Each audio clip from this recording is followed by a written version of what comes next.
we have a system. It works well for everyone except Brooklyn. We have a very busy store for a Mendy's. I'm talking about 650 to 700 orders nightly. Though Mendy's has a system in place for speed, we have a couple more that are needed to keep our speed and accuracy numbers quick and accurate. Here's the system from rolling up to the order box.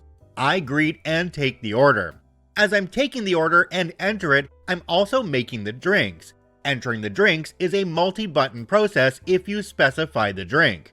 We only specify the drink if it's a price difference, like Chocolate Frosty or Mavis Craft Lemonades. It takes an extra couple seconds, one if I press the button quickly, and on an order that's 6 Miggy bags with different sodas, it takes an unnecessarily long time to enter this instead of repeating the first bag and quantity 6. Like way longer than not doing this. We place the drinks in a row like a conveyor belt in the order in which I make them, which is always the order in which the cars come in. We only run one lane, even accounting for mobile orders. When I put the drinks down, I and the other 2 managers on shift remind her that the drink shown on the screen she sees won't always, rarely, reflect the actual drink ordered. Trust OP. Trust that the drinks are the ones they are expecting. It works. Still, over and over, she pokes my shoulder like she's my teacher and it's 1982, saying, "This is clear. What drink is it? It says Coke." I tell her in return, "Remember, it's going to be what the customer ordered. Just hand out the number of drinks it has listed. It is right, I promise." This goes back and forth for a while, and I make the mistake of trying to put flavors on the drinks on occasion, or reminding her the drinks that are coming up in between the picoseconds of time we have to work with.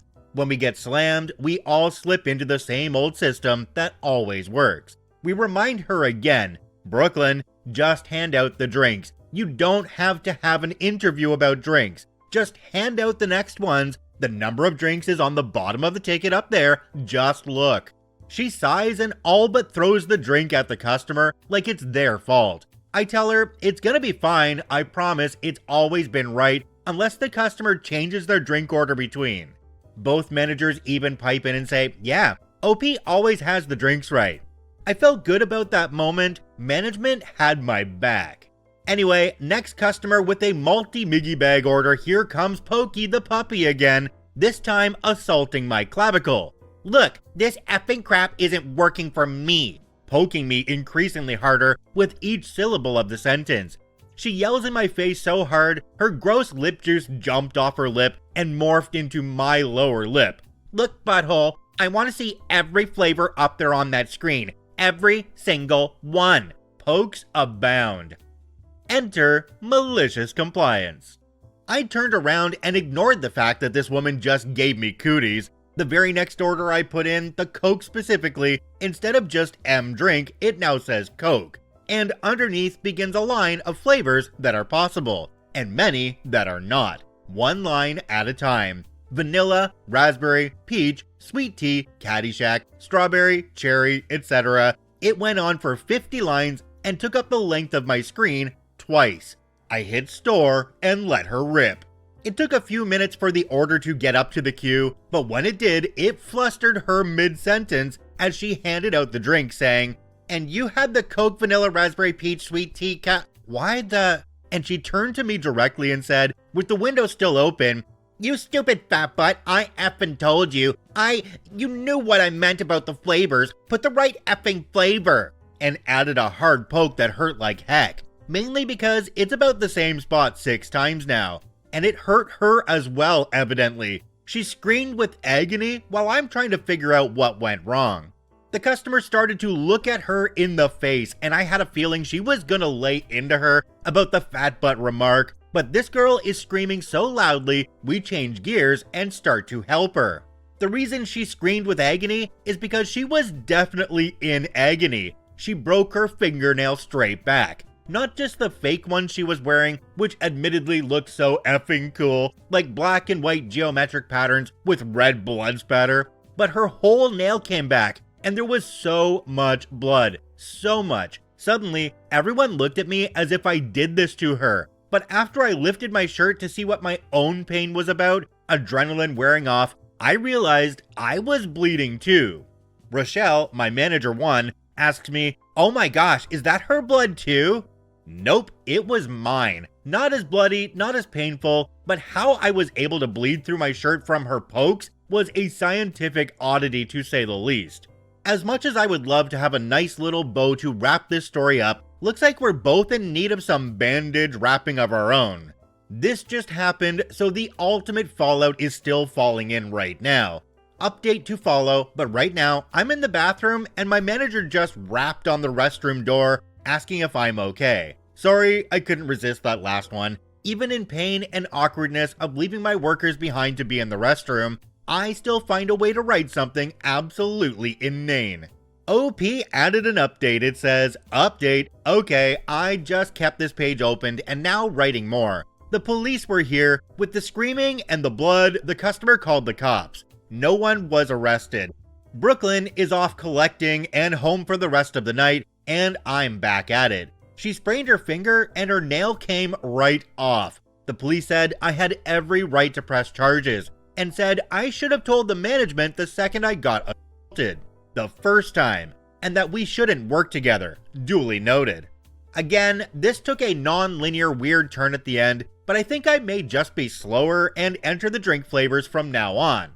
Nah, it just doesn't work speedily, but I'll try when she's here. Also, we are open to other people's ways and systems and ideas. Diane was a floating manager for Mendy's, and she was the one who taught us to enter in a small water as an order whenever there's a mobile order intended for lobby, but they're picking it up through the drive-thru. It tells the cashier to look for an order without an identifier. That saves us so much time.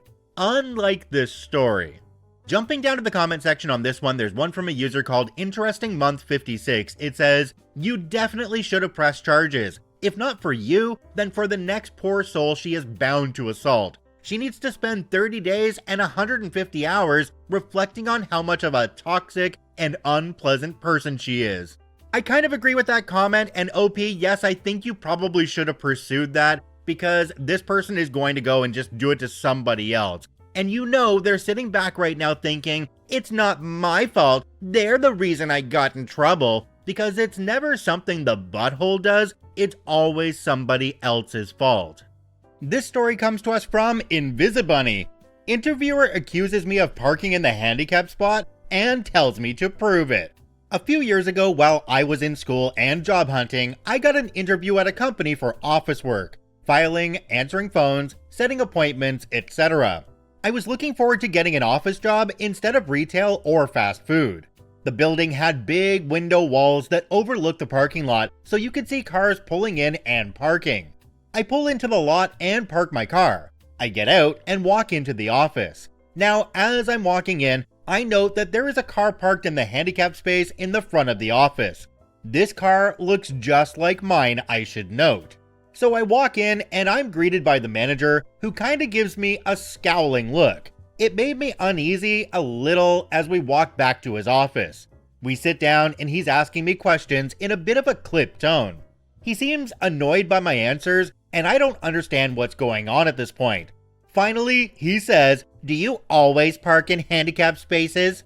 I'm confused, so I ask him what he means. He goes on a rant about how entitled I am for parking in the handicap spot at a potential place of employment, and I'm just getting more lost. I asked him what is going on because I didn't park in the handicap spot. I'm parked in the lot. He argues with me and says he watched my car pull in and saw me parked there. I again told him that I didn't park in a handicap spot, but that the car I walked by in that spot looked similar to my car. He says that he knows that he saw me park and get out of the car. At this point, I'm over the whole interview. I knew this would be a cluster F of a place to work for if this guy is managing it. Then he goes a step further and says, "Prove it." I grab my purse and get my keys out. I don't even bother waiting for him and just leave the office. He's jogging after me and hurried outside to stand and wait. His face went from smug arrogance to Pikachu real quick as I walked past the car in the handicap spot. He asked me where I was going as I walked over to my car. Then I turned around and made eye contact as I hit the button on my keys to unlock it and got in.